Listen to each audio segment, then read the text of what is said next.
Gray rocking. I had to learn how to gray rock so I wouldn't engage in his games. Gray rocking is a term used that you act like a rock. You do not respond. You do not respond to defend yourself and your actions. You just be quiet and you walk away. This is your dose of female boss energy. Welcome to Secret Women Hub. I'm Diana Zhu, and I'll take you to inspire, dream big, and encourage you to own your story. Believe in your power and make it happen with bold women and powerful stories. Her memoir, Cultivating Freedom, is a raw and unfiltered account of her journey. From survival to self-empowerment, today, Caty Micky joins us to share the lessons, tools, and hope that every woman needs to hear. Because when a woman is trapped in a toxic or narcissistic relationship, it is not only her well-being that suffers. Her children's development, emotional health, and sense of safety are affected too. And for women in business, that emotional weight can spill into every part of life, shaking confidence, clouding decision making, and making financial independence feel out of reach. Caty, before we dive into your incredible journey, how are you feeling today? I'm feeling wonderful today. Actually, I'm enjoying my life. I enjoy every day. And I think that when you've gone through such a transition and trying to fight your way back, you learn how to appreciate all the little things again. Yes, I agree. Uh, for those who haven't met you yet, how could you describe yourself in just a few words? Okay, I'm a 61-year young grandmother of six, mother of three that lives on a farm, very involved with the farm. I look forward to and I spend a lot of time with my grandchildren out here. We raise chickens and turkeys, and we're always in the garden making jams, jellies, pickles. Yeah, We're, yeah, we're learning. nice, nice. And you told me you have a farm of berries, right? Yes, yeah, we have a farm here. We're grain farmers, but we also have a lot of fruit trees, choke cherries, Saskatoon cherries, um, and we develop those jams and jellies too. But those are mostly for our own use. Awesome, awesome. Let's talk a little bit about the story behind Cultivating Freedom. What was that moment you knew I need to write this book? Okay, when I'm going through counseling, trying to put the pieces together before I left, and after I left, they kept saying, "Are you journaling? Are you journaling?" And the odd time I would hit the computer when I was frustrated over the court's proceedings and what transpired, and I was feeling a sense of relief. So I started journaling, and then I ended up, it progressed into me joining a writing group because I always wanted to write a book. Yeah, And so it was in that writing group that one of the leaders, he said, "Send me what you have." So I sent it to him. And later on, he got back to me and he said, "I feel your pain." And at that point, I knew what I was doing was right. Like if I can engage the reader to feel what I'm feeling and walk my path, then that is exactly what I wanted to do. And exactly. I wanted to write a book that was informative. I didn't want it to be a complainer. So this book is my memoirs, but as I was writing it, I kept going back to my why this is happening. So that's how I ended up going back to my childhood and writing from there on, so that I could understand how I allowed my boundaries to go down. And in this book, you will find a lot of the red flags, examples of red flags that I missed, terminology, and examples of the terminology in the book. Writing about trauma can be deeply emotional. Were there parts of your story that were especially hard to put into words? Honestly, have to say, my first round was a very emotional round. I had to tone it down somewhat. It went through 4 rounds of editing, and I was still getting emotionally. I still was comprehending that all of this really happened. And it was an emotional journey. And even my editor said that she had a hard time editing the book because of all the emotion. Yeah, I can imagine that. Uh, you talk about several red flags you ignored early on. Looking back, what is one you wish you would trust your gut about? Them, I would, if he was ignoring me or cranky with me, I would say, "What's going on? Like, why are you acting this way?" And all he would say is, "Think about it. Just think about it." Like, it was always a game. Our first date, we went on a date, and he started walking in front of me into the restaurant, and I'm kind of trying to keep up to his long strides, and he walks into the restaurant before me, doesn't walk beside me, but yet we had a good evening that night.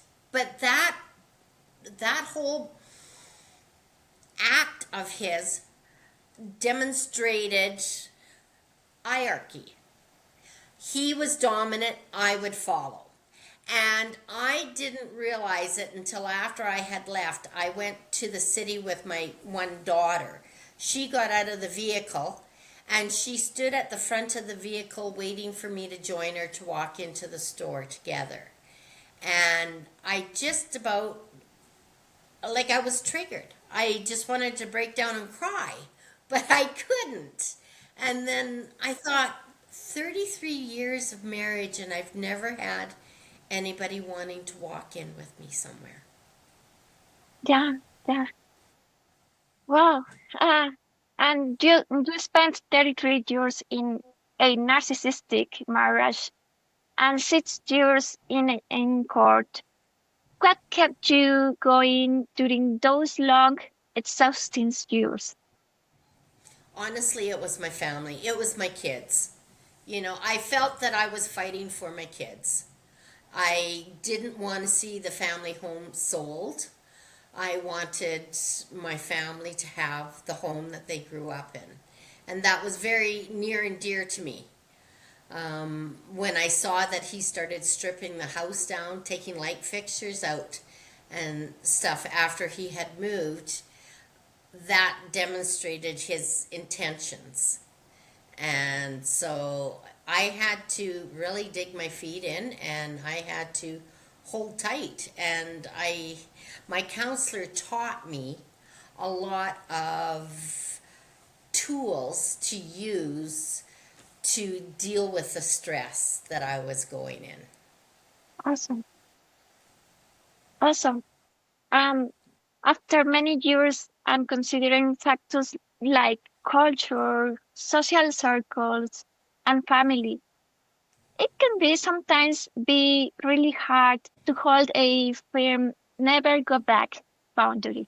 Whether it is going back to the same partner or finding a new relationship with similar patterns. Can you share your thoughts or experiences around this challenge? When I finally decided to leave, that I couldn't mentally handle it anymore, even a few years before I left, I was in my own bedroom and I had to get something from the bedroom. And I said to my daughter, just wait a minute, I'll be right back. And she followed me into the bedroom and she said, Mom, if you don't leave, you're going to be in a nursing home before you know it. Oh, And I said, I cannot leave until I've exhausted all avenues to help your father. And at that point, when I felt that I exhausted all the avenues, I left. And I left and I never came back because I've got no regrets. I've yes, done everything that I could possibly do. of course, of course.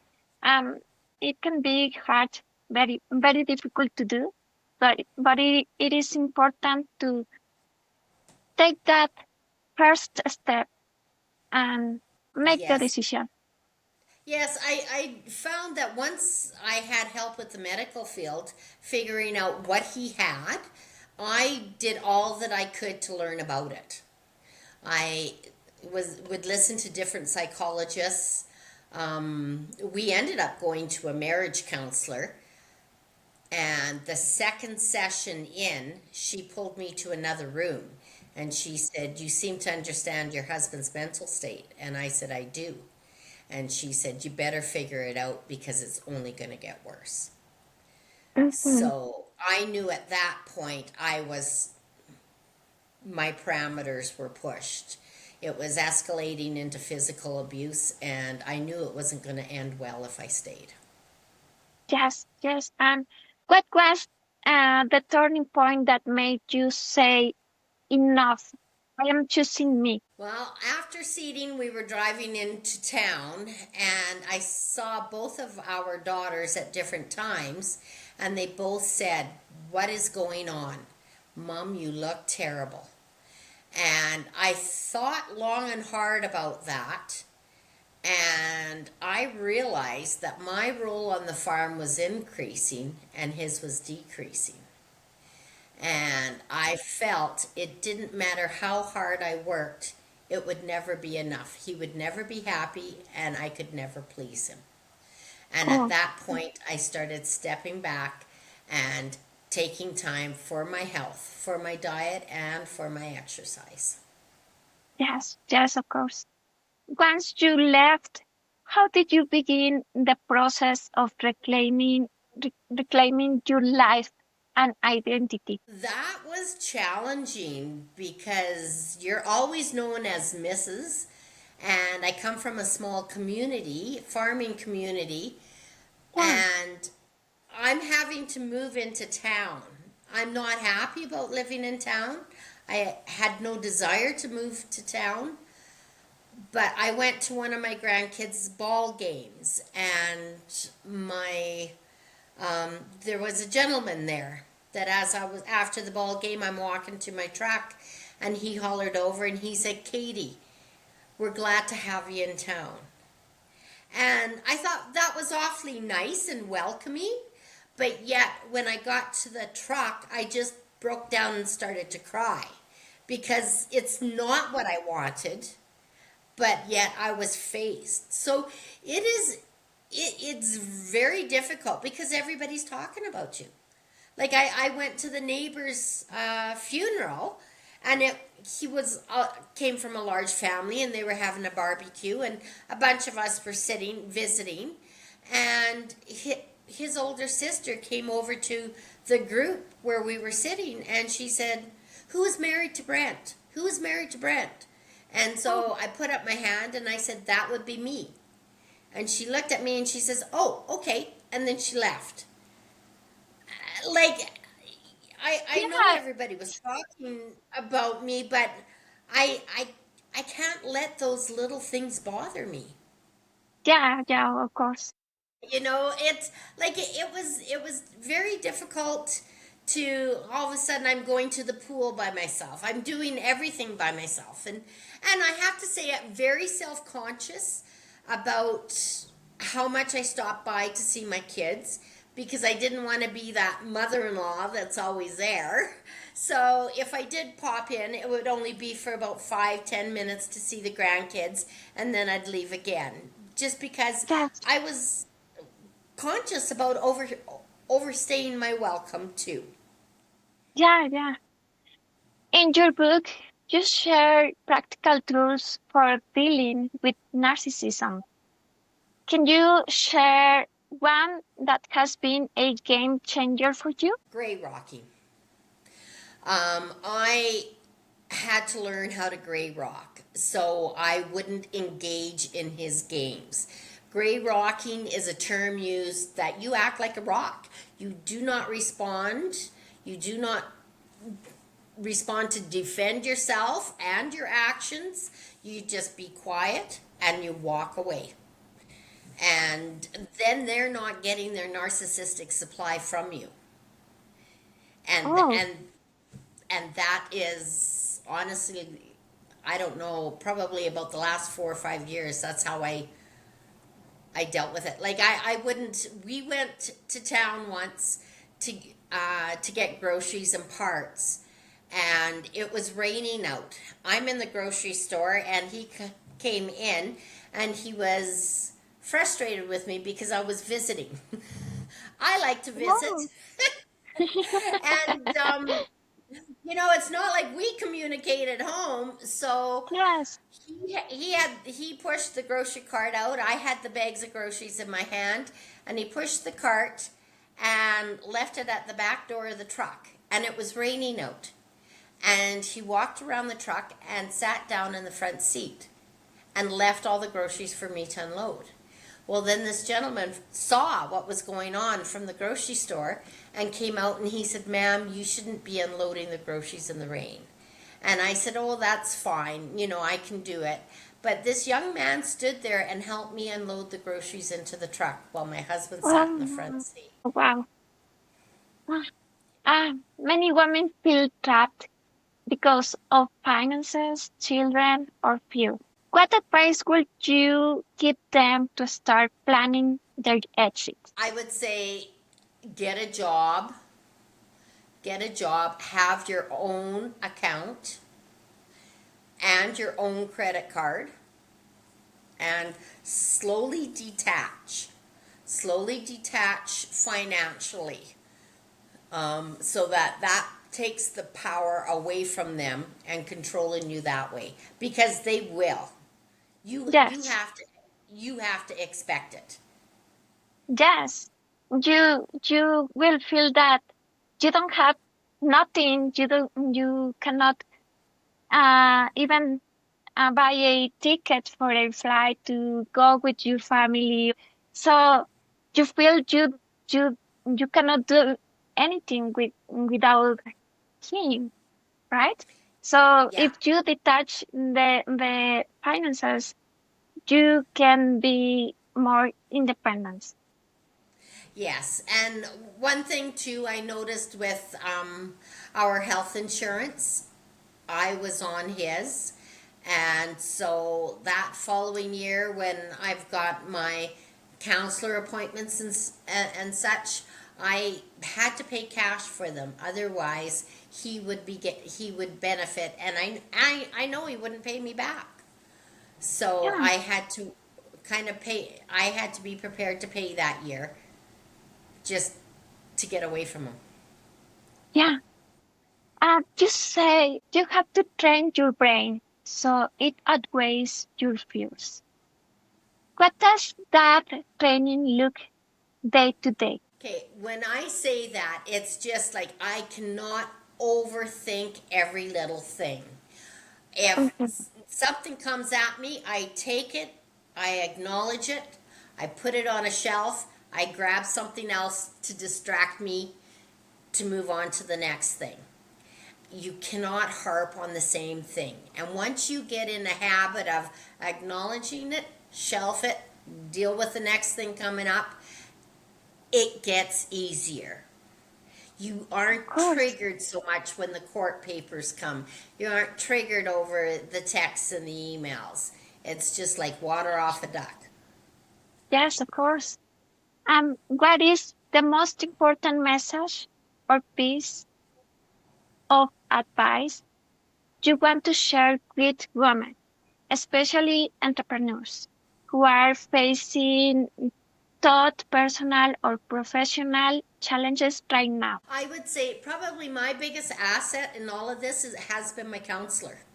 She has taught me many tools and tactics for me mentally to use, different responses on how to handle different situations. And one of my biggest fears was going to court and crying and looking weak. Well, that never happened once. I felt empowered after, spending time with her. Yeah, and it is super important because you feel more confident after speaking with someone, right? Yes. Um, how can people connect with you and get their copy of Cultivating Freedom? Cultivating Freedom, they can go on my website, cultivatingfreedom.ca, and that will give them the link right over to Amazon, and they can buy a copy there. Also, if they subscribe to me on that website, all my latest podcasts and information they will receive notifications on. And I'm also on Instagram, Cultivating Freedom 2024. And that has my email, my website, everything. And yeah, I welcome the interaction. My mission is to help as many as I can. I was in my 28th year of marriage before I actually had a name for my husband's illness. And if I can prevent somebody from going down that path, I will. I'll definitely help. Big thanks, Katy, for sharing your incredible story. I am sure so many women are going to feel uplifted and empowered by what you have shared. Wishing you all the best as you keep rocking your journey. Thank you. Thank you very much, Katy. Thank you for having me. I really enjoy this, and I really appreciate the ability to spread the awareness of narcissism. Nice, Thank you. nice. Thank you very much.